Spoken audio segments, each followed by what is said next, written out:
Սիրելի հայրենակիցներ, քննարկում են գլխավոր դատախազի հաշվետվությունը։ Տիկին դատախազ, ես երեկ ձեզ պարզ հարց եմ ուղղել, շատ կոնկրետ պարզ հարց եմ ուղղել, շատ աղմկահարույց դեպքի վերաբերյալ։ Իմ հարցը պարզ էր, ես ձեզ հարցնում էի, որ դուք սովորաբար, երբ հարցը վերաբերում է օրինակ ընդդիմադիրներին, լինում եք շատ օպերատիվ, շատ կտրուկ, շատ նախաձեռնող, ինչ եք նախաձեռնել, ինչ կոնկրետ քայլեր եք իրականացրել, ահասարսուր իրականում դեպքի առիթով։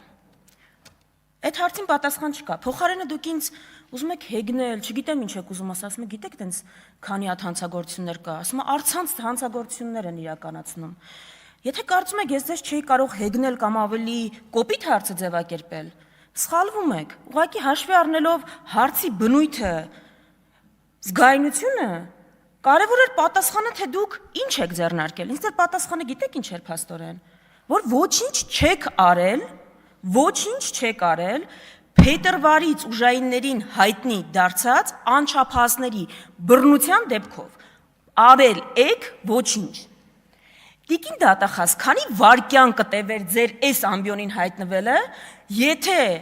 որևէ տեղ, չգիտեմ էլ, հանկարծ ընդդիմադիրների առերևույթ քրեական օրենսգիր խախտելու մասին տեղեկություն լիներ։ Եթե երեք իմ մասին հրապարակում լիներ, դուք այսօր հաշվետվության էստեղ չեք գա, դուք կգայիք ինձ առնձեռնմխելությունից զրկելու։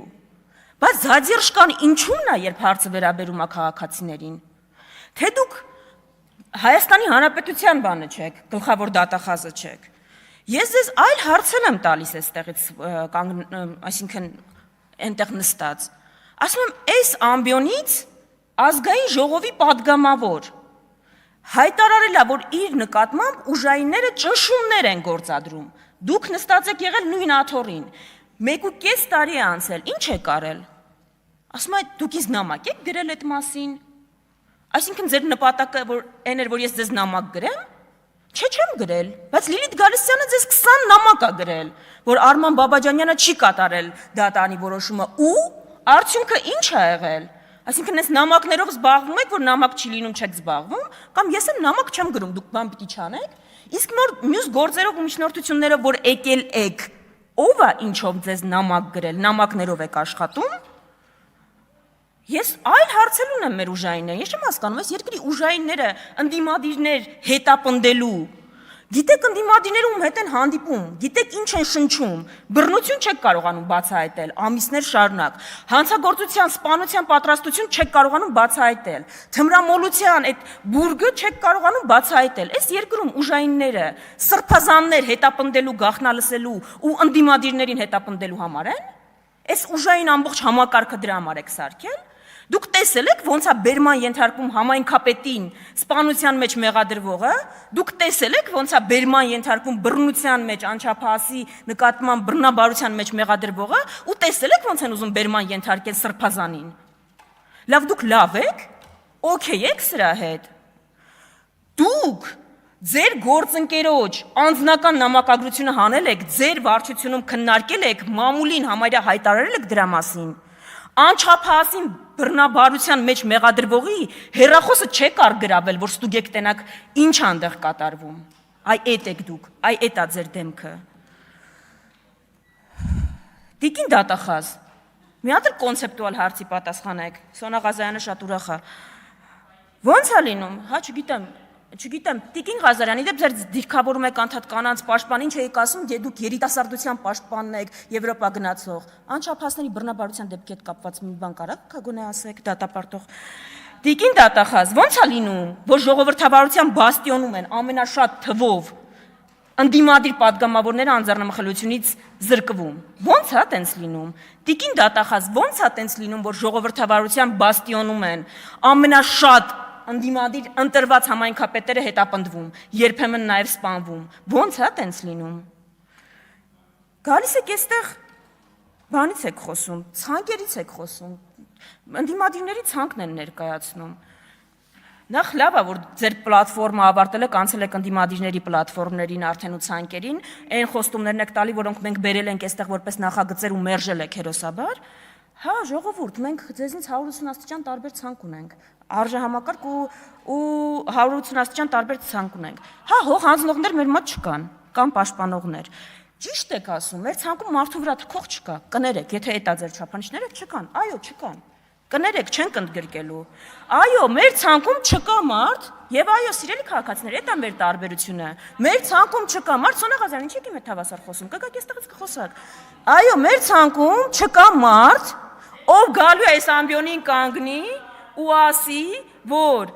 Հայաստանի տիրապետության տակ կան ադրբեջանական տարածքներ։ Չկա այդպիսի մարդ։ Այո, մեր ցանկում չկա մարդ, որ ասելու է Ադրբեջանն է Հայաստանի անվտանգության երաշխավորը։ Այո, սիրելի քաղաքացիներ, իմացեք, չկա այդպիսի մարդ։ Այո, տարբեր ենք մենք։ Այո, դա մեր անկյունակարային տարբերությունն է, ու դա մեր հպարտությունն է։ Եկել են այսինքն ինչի՞ց են խոսում։ Ընդհանրապես դուք պատմության մեջ ո՞նց եք հիշվելու։ Մի հատ դրա մասին մտածեք։ Եվ ՔՊԱ-ականներ ընդհանրապես մի թեզի էլ անդրադառնում եւ ավարտեմ։ Ասում եմ, քանի որ դուք նարատիվներ եք առաջ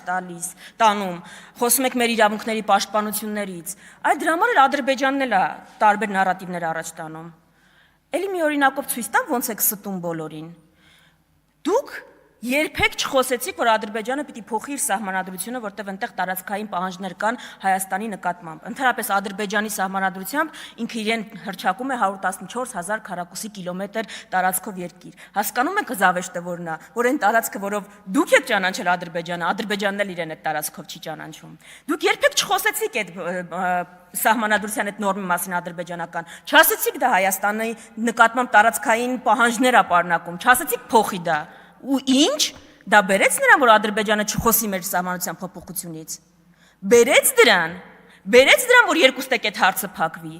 Թե հակառակը կբերեր դրան, որ դուք խոսեիք ու հայլային պահանջեիք, որ այդ երկու հարցերը իրար չեզոքացնեն ու երկու երկրներն էլ այդ հարցը չքննարկեն։ Այսինքն ոչ թե իրավունքների մասին խոսելն է, բերում որ պահանջներ նկատմամբ առաջադրեն, այլ իրավունքների մասին, երբ որ խոսում ես, կարողանում ես այդ թվում նաև պաշտպանել քեզ։ Ու դա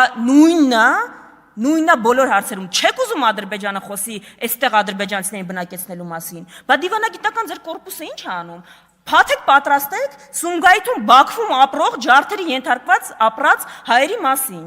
Բա ինչով եք զբաղված։ Թե ջայլամ ենք մենք։ Գլուխներից մտցնենք ավազի մեջ, մեկ էլ անդադ անակնկալի գանք, որ Բաքուն իր հերթական պահանջը հասցրել է տեղ ու բան անում։ Հասել ենք դրա կատարմանը։ Դիմագրավել է պետք դրան։ Ոչ թե մեզ ասել, գալ ստեղ ասել մեր իրավունքներից մի խոսեք։ Եվ որ ավարտեմ։ Ես չեմ հասկանում, իրոք չեմ հասկանում, դուք ձեզ հռչակել եք 60%-անոց սահմանադրական մեծամասնություն ունեցող ուժ, էլ չգիտեմ, գնում եք մարզեր, տարբեր տեղեր, ասում եք, պրոբլեմ չունեք։ Ժողովուրդ, ձեր վարքագիծը ու ձեր բառապաշարը պրոբլեմ չունեցող ուժի վարքագիծ չի, ու բառապաշար չի, բոլորդ Վահագն Ալեքսանյան եք վերածվել, ինչ բառապաշարով եք խոսում, ինչ ջղաձգումներ են, այս 70% ունեցող ուժի վարքագիծը Ձեզ մի քիչ իրոք զուս պահեք, եթե դից 70%-ով գնում եք, հաղթում եք, որ ձեր դեմ խաղ չկա, բա ինչ ծղաձգում է, այստեղ գալիս եք ինչ հիստերիկ ելույթներ են, կամ ինչ բառապաշար եք օգտագործում։ Չէ, էլ չգիտեք բանին ոնց, մեր ժողովրդին ոնց ահաբեկ եք, զգացիք, որ պատերազմի թեզել չի աշխատում, մարդկանց պատերազմը վախացնելը։ Զգացիք։ Տեսաք, որ հակառակական աշխատում։ Ու վերջում միտեղ ասել եմ, այստեղ էլ ասեմ, որ Ես ասում էի, որ Հայաստանում չկա պատերազմի ուժ, Հայաստանում չկա պատերազմի խաղաղություն բանավեճ, որտեղ այդ բանավեճի երկրորդ կողմը չկա պատերազմի ուժ, բայց ես սխալվում էի, կներեք սիրելի հայրենակիցներ, Հայաստանում կա պատերազմի ուժ, Հայաստանում կան պատերազմներ բերած ուժ, ու այդ ուժը իշխող կուսակցությունն է Հայաստանի, քաղաքացիական պայմանագիրը։ Ու եթե կա պատերազմի եռագլուխ դև, այդ Նիկոլ Փաշինյան, Էրդողան, Ալիև պատերազմի եռագլուխ դևն է։ Հենց որ դրա մասին մտածեք։ Հասմիկ Հակոբյան, պատրաստվի Արծվիկ Մինասյան։